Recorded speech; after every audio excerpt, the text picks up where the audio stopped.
tal? Bueno, gracias por venir a todos.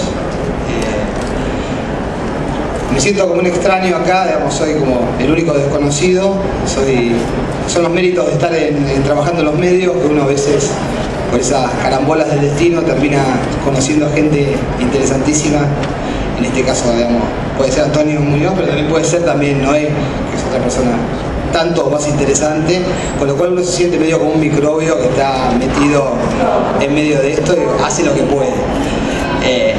Pero bueno, son las profesiones que hemos elegido y que nos han llevado gracias a que sabíamos leer y escribir de chiquitos, y es como un milagro estar haciéndolo ahora y viviendo de eso, que es algo que bien sabe Antonio, porque es un milagro que primero que te paguen, pero después ir desarrollando esa profesión, ir después metiéndose en la literatura, que son arenas mucho más procelosas, y vivir de eso, ser feliz, conocer gente, conocer mundo, describir el mundo.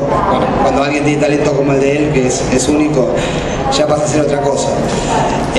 A priori, la idea después es tener una especie de charla, como una especie de entrevista, más bien pública, que haría yo, en la cual, bueno, verán, al ser pública verán todos los ceseos, los titubeos y todas las tonterías que uno al escribir va sacando, y después queda como un canchero que tiene todo muy bien pensado, gramaticalmente es todo correcto.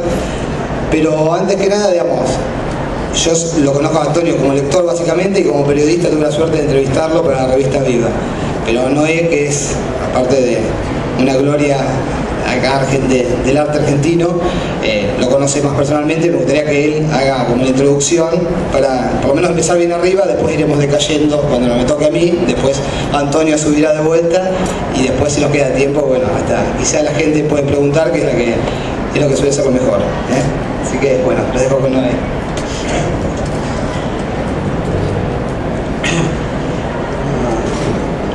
Se suele decir en estas ocasiones buenas tardes, por supuesto, ¿no?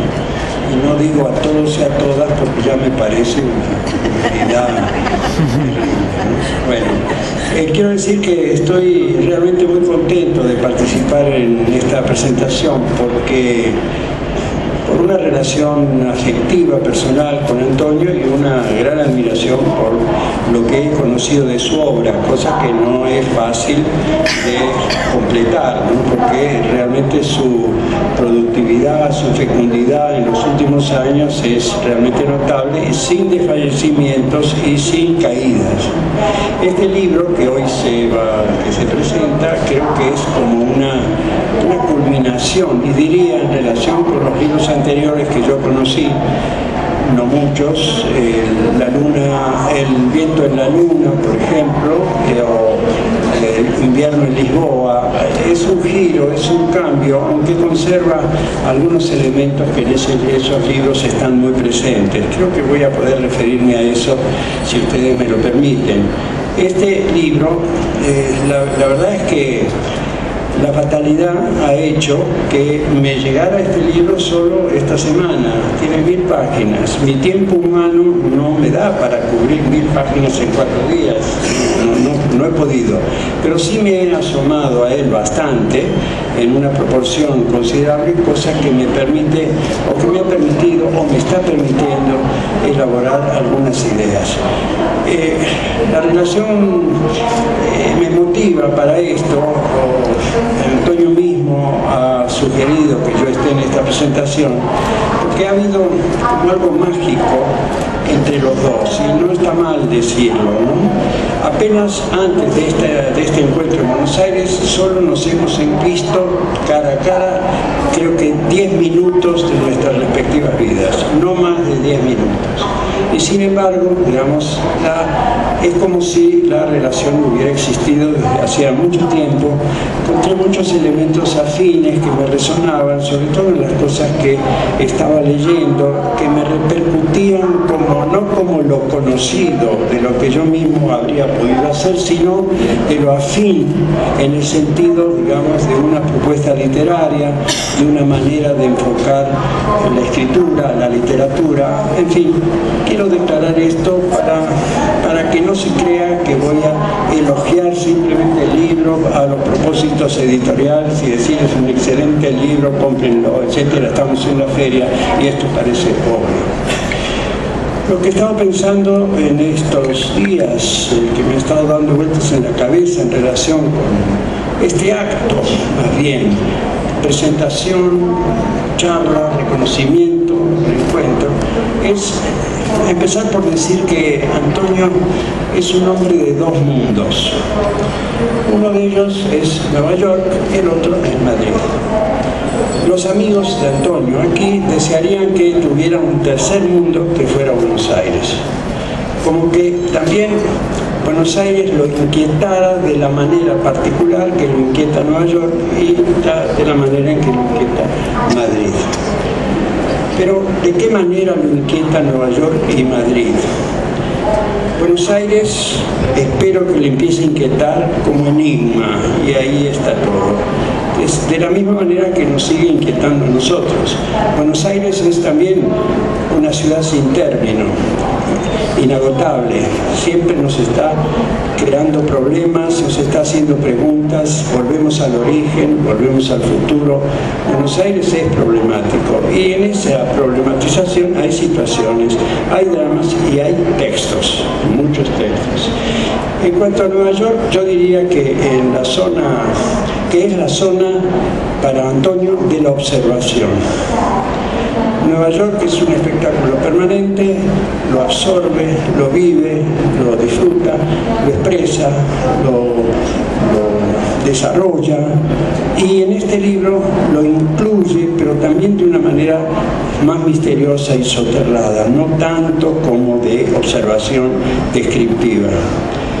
Madrid, en cambio, es el territorio de la evocación. Ahora bien, ¿en qué consiste? No voy a hablar, porque no lo conozco tanto, la cuestión Nueva York me interesa menos y a los efectos de este libro bastante poco.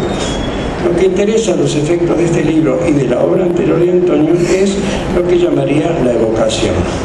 Y diría, resumiendo mucho, corriendo mucho, haciendo una cabalgata, que esa evocación es de algo perdido.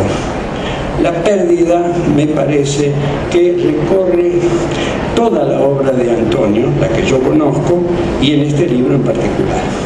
Entonces se trata de una evocación de algo perdido, pero algo quizás que nunca se tuvo, o bien que fue de una evanescencia tal que genera una escritura de la pérdida, lo que se vincularía con otras instancias de análisis, digamos, tendría una dimensión psicoanalítica bastante fuerte, aunque no explícita para nada. La pérdida en el psicoanálisis es fundamental. No está expresado de ese modo, sino como búsqueda. ¿Pero pérdida de qué? Y pérdida de dos cosas fundamentales. Una de la República Española. Algo que no se vio, que no se vivió, que no se tuvo, en el caso de Antonio, pero que se evoca como lo perdido, como lo que pudo haber sido virtualmente y que ha desaparecido y que ha dejado rescoldos y que es objeto de angustia, de descripción, de crítica, de análisis, todo eso junto en una actitud entre narrativa e intelectual que no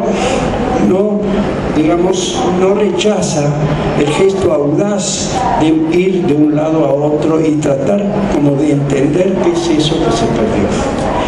Y el otro objeto de la pérdida, que es correlativo de la pérdida de la República, es las mujeres.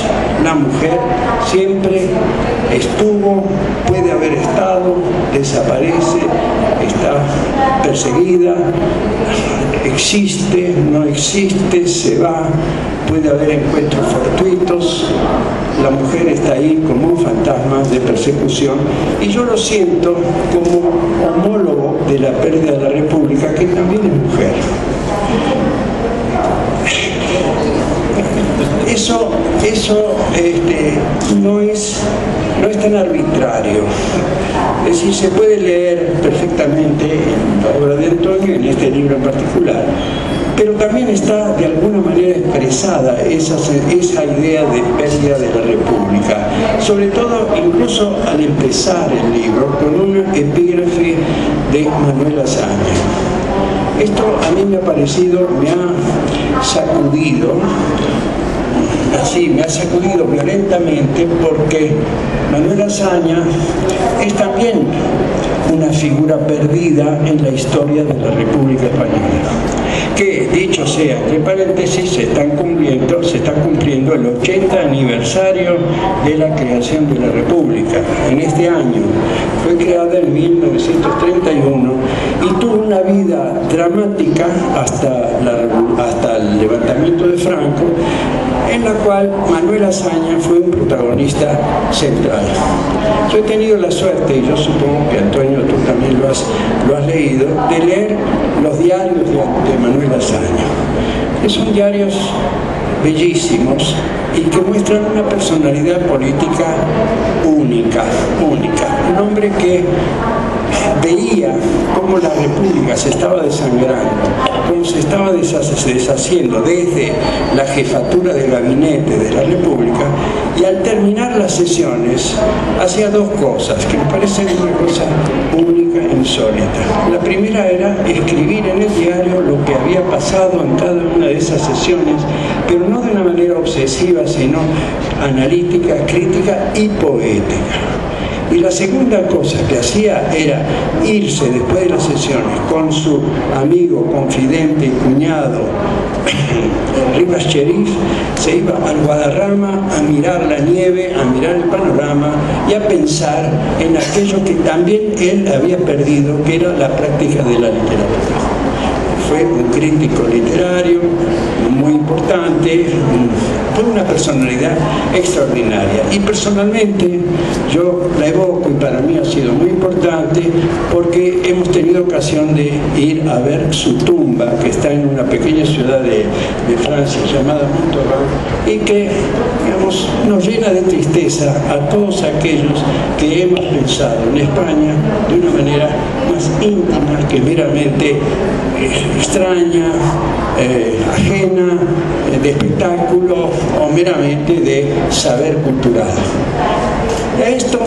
A esto en el libro de Antonio, si esta figura que está ahí planeando y con cuyo pensamiento es muy probable que Antonio se identifique de alguna manera, no así, ¿no?, de una manera pegada al pensamiento de Azaña, pero de alguna manera como esas personalidades que pudieron haber significado algo.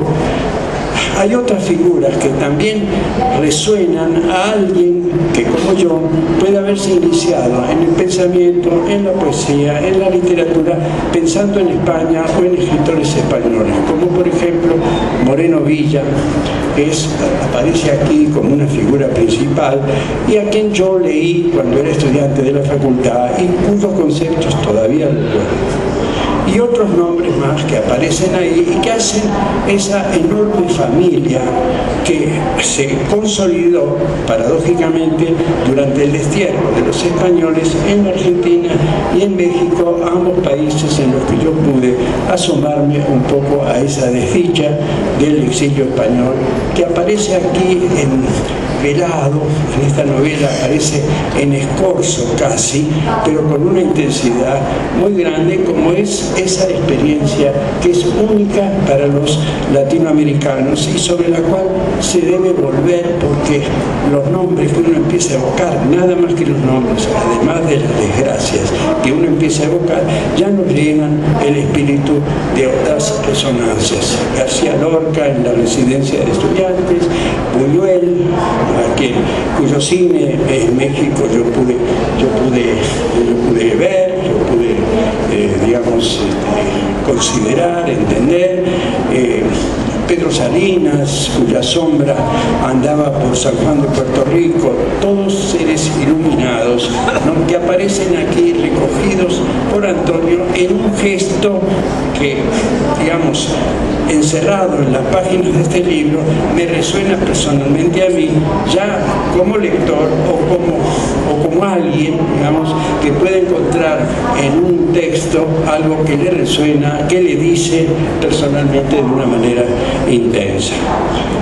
Empecemos por esto entonces, con la evocación de la República, con la identificación con la sangre,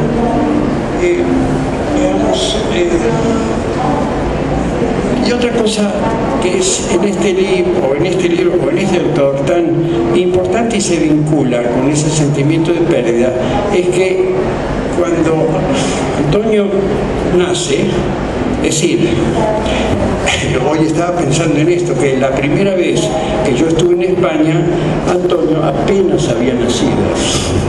Es decir, 20 siglos os contemplan y varios años nos separan. Yo ya vi la España de Franco cuando él apenas estaba empezando a dar sus primeros pasos. Y eso me hace pensar que su adolescencia, su digamos, infancia, juventud, adolescencia, formación, se fueron produciendo cuando el franquismo ya se estaba empezando a extinguir, cuando ya estaba empezando a moverse de España y demás. De manera que su situación no es la de los que pasaron por la guerra, los que tuvieron que soportar esos primeros años funestos del franquismo, sino que ya estaba viendo otro amanecer, del cual, digamos, su voz, como la de otros escritores españoles, aparecieron con toda fuerza una vez muerto el dictador, ¿no?, a quien por otra parte yo en uno de los viajes a España me crucé con él. Por supuesto no lo saludé, ni él a mí, pero ahí lo vi pasar, yendo de vacaciones, era una cosa increíble. Se iba de vacaciones a la playa en un vestido con un uniforme lleno de medallas, con sombrero, una cosa así, una especie de monumento, horrible monumento en Santiago. Eso lo tienes que contar después.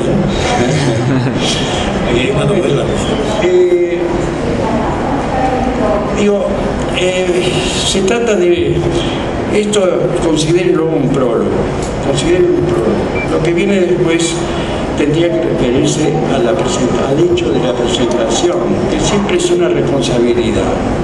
Si decir algo ya sobre el libro para adelantar un poco.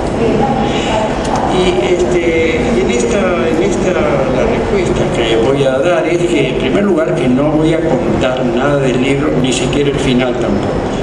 No se preocupen. Simplemente quiero decir que mi primera lectura es, en esa primera lectura yo percibo algo así como una continuidad sin límites, una especie de incesancia en la que, digamos, las cosas se van encadenando y prolongando de una manera al mismo tiempo natural, espontánea y también obsesiva, y lo cual se traduce en una serie de enumeraciones que son también incesantes. Es como si las cosas estuvieran escapándose y el escritor las quisiera retener.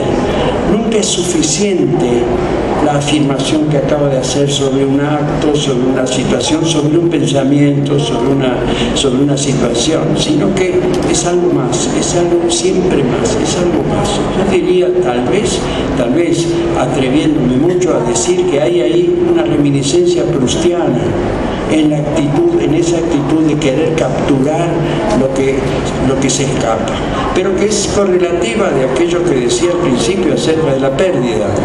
Entonces se pierde la República, se pierden las mujeres representadas y también se pierde lo que está entre manos, o lo que está en la mano dibujándose en el papel. Es un efecto muy seductor para un lector como yo.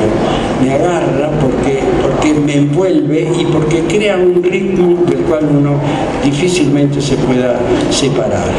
Es una cosa bastante notable. O mejor dicho, es algo más que una cosa notable, eso sería un elogio, un adjetivo, sería un modo de hacer literatura o de narrar, de escribir, que se aparta de cierta tendencia a una precisión inmediata, a un enunciado terminado, a una situación interesante. Las situaciones quizás no sean tan interesantes, lo que es interesante es ese ritmo obsesivo que se va dando, que nos envuelve y que nos devuelve también a ese fondo dramático que es lo que lo impulsa a trazar ese mundo, a dibujar esa situación límite, ¿no? Que es justamente esa pérdida. Habría, para hablar de un texto, de narrativo, todo texto, habría dos maneras que son las previsibles. Una es entrar por la trama, es decir, por aquello que se cuenta. Y es casi, diría yo, la tendencia que, por ejemplo, he observado en las entrevistas que le han hecho a Toño sobre el libro, lo conducen casi directamente a aquello que se dice, a la cuestión española, etc. Esa es una manera de entrar. No digo que esté mal, no es la mía propiamente dicha, y para una presentación me parece que no corresponde, sería como repetir aquello que los demás tendrían que leer. La otra manera es por eso que podemos considerar la escritura, y que es ese conjunto, no es solamente lo que está escrito ahí que se puede ver, la trama se puede describir y se puede agotar en muy poco. La escritura es inagotable. En la escritura es lo que se presenta como lo infinito, y que se percibe a través de algunos toques, de algunas situaciones, de algunas estructuras, de algunas repeticiones, de algunos modos, de unas modalidades, eso que también en otros momentos se podía considerar que era un estilo personal, pero es algo más que un estilo. Una escritura es el ámbito de la creación misma, es allí donde transcurre el milagro literario, es allí donde se justifica escribir, donde se justifica la literatura, o se justifica el salirse de la normalidad, encerrarse con un papel y empezar a llenarlo y empezar a ver qué sucede con esos avatares que la escritura presenta. En fin, detrás de la escritura, tratando de percibir, tratando de entrar en su secreto, se podría tal vez hacer alguna conjetura. Se podría pensar en aquello que la mueve, aquello que la condiciona y que la impulsa. Tendría en ese sentido un elemento de tipo autobiográfico, remitiría a la persona que escribe. Pero no en tanto la persona se cuenta a sí misma o cuenta su historia a sí misma, sino en lo que esa persona tiene de relación con el mundo, de relación con las cosas, de relación con lo que lo rodea. La escritura es un conductor, es decir, la escritura es el todo de un texto, pero al mismo tiempo es el conductor de lo que está más allá de ese texto y qué es lo que realmente interesa, qué es lo que realmente queda. En fin, yo podría seguir divagando sobre esta cuestión, pero bueno, me detengo aquí porque además me parece que, para resumir, que es un libro muy bueno, es un libro muy importante y que yo me alegro que se esté presentando aquí en la Argentina, incluso en la feria, que quizá no sea el mejor lugar para hablar del libro. Gracias.